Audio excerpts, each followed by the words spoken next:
Hi everyone. I wanted to do a follow-up video for you to show how my green blob painting is progressing.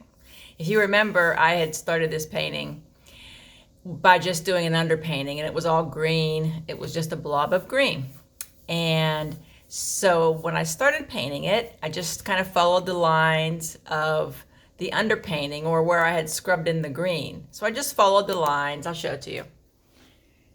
Just kind of put in, this shape kind of evolved.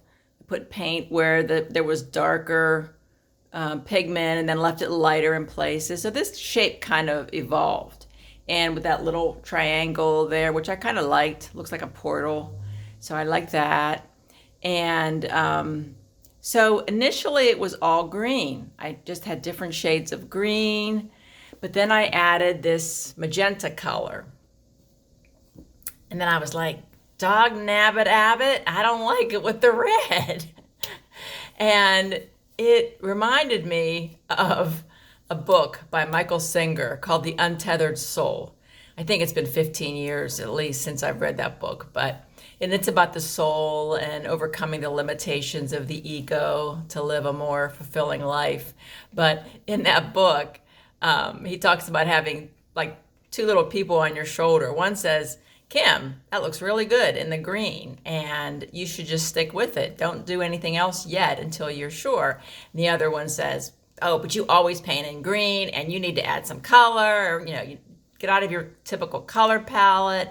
And I should have listened to my soul, whatever, intuition. Should have listened to it because I do like it better all green. And so I didn't do anything else. I just left the red there. I was talking to my art coach, Gwen Fox, on Monday, and she agreed. She's like, Kim, you do green really well. Just stick with that. So it was just a lesson in following my intuition and my gut. And I'm always rewarded when I do that. And the biggest rewards or aha moments have come when following my intuition or gut makes the least rational sense. When it seems so strange to be doing something or following a path that I feel drawn to, but the rational mind, the logical mind says, oh, that's ridiculous or that's stupid. That's when the biggest rewards have come. So it's just another lesson in doing the same thing when I'm painting, which I initially had done. So I kind of followed the lines of what the underpainting looked like and got to those shapes. So that was good. But then I added the stinking red in and ruined it. But luckily I didn't go too far. So take one last look as the magenta red tone is history. Gonna paint over that sucker. Anyway, have a good one, guys. Take care, and I will keep you updated on what the final painting looks like. Bye.